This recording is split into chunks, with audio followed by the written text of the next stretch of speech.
ہم کسی ایک زمانے میں کسی آنے والے زمانے کے لیے اپنے لیے ایک مقصد بناتے ہیں تاکہ وہ آنے والا زمانہ آسانی سے گزرے، لیکن جب وہ زمانہ آتا ہے تو محسوس ہوتا ہے، بلکہ معلوم ہوتا ہے کہ وہ زمانہ جسے آنا تھا وہ نہیں آیا، بلکہ کچھ اور ہی آ گیا، یا وہ گزرا ہوا زمانہ جس میں ہم مقصد بنا رہے تھے وہ اس قابل ہی نہیں تھا کہ ہم نئے زمانے کو پرانے زمانے کی نگاہ سے سمجھ سکتے۔ اس طرح مقصد کا حصول ایک بے معنی کھیل ہو کر رہ جاتا ہے، اس میں کوئی ابہام نہیں۔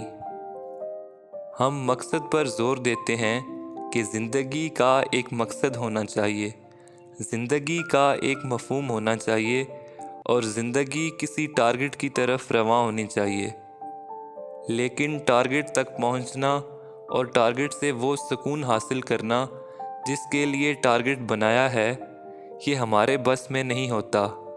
نتیجہ وہی پریشانی اور حیرانی ہوتا ہے۔ دراصل مقصد بنانا اپنی آزادی کا ایک اعلان ہے کہ ہم جو چاہیں بن سکتے ہیں، جو چاہیں کر سکتے ہیں۔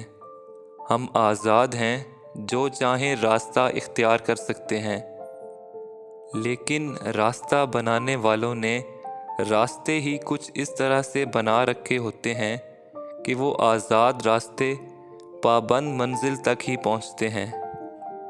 انسان کی آزادی صرف انسان کا اپنا احساس ہے، خوش فہمی ہے یا غلط فہمی۔ ہم بہت کچھ کرتے ہیں لیکن ہم ایک کام نہیں کر سکتے، زندگی کو ناگہانی سے نہیں بچا سکتے۔ مقصد کا تعین کرنے سے پہلے سوچنا چاہیے کہ ہماری زندگی کس حد تک ہماری اپنی ہے۔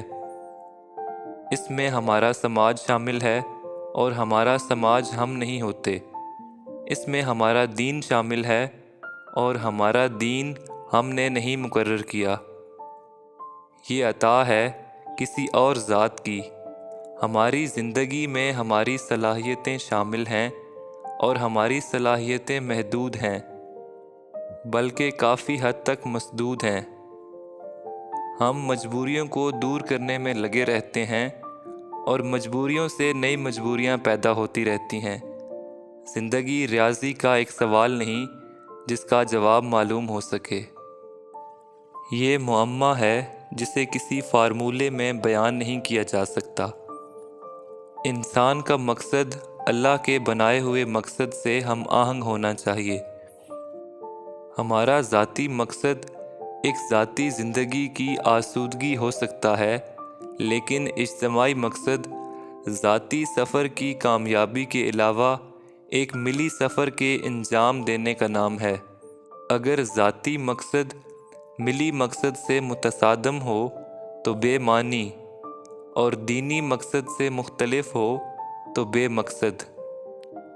لہٰذا مقصد تجویز کرنے والے بڑے فکر اور تدبر سے کام لیں کہ طالب علموں کے لیے ایک کامیاب زندگی کا حصول بھی ممکن ہو اور کامیاب قوم کا حصول بھی، ورنہ ذاتی کامیابیاں ہی اجتماعی ناکامیوں کا باعث ہو سکتی ہیں۔ اگر ذاتی مقصد کا حصول یہی ہے کہ اس ملک کو اپنے لیے استعمال کیا جائے، تو وہ آدمی کہاں سے آئیں گے جو اس ملک کے لیے استعمال ہوں گے؟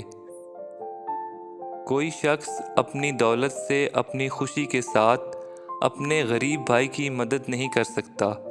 ابھی تک کسی شخص نے اعلان نہیں کیا کہ وہ نہ کبھی رشوت لے گا اور نہ کبھی رشوت دے گا۔ ملک کی خدمت جلسے جلوس میں نہیں ہے، یہ مسلسل بیداری سے حاصل ہوتی ہے، مسلسل سوچ کے ساتھ اور قوم کو ایک وحدت میں پرونے کے ساتھ۔ جب تک وحدت کردار حاصل نہ ہو، وحدت مقصد حاصل نہیں ہو سکتی۔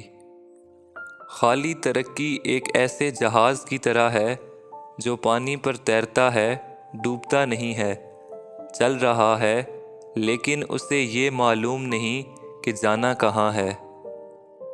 بے سمت ترقی اور بے جہت مسافرت بے معنی سفر ہے۔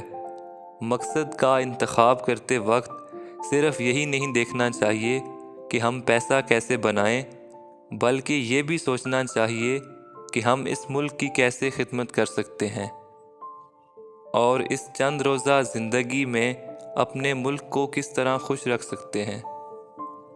بس ایسی زندگی گزارنی چاہیے کہ ہم بھی خوش رہیں، ملک کو بھی عروج حاصل ہو اور ہمارا اللہ بھی راضی رہے۔ یہی مقصد سب سے بہتر مقصد ہے۔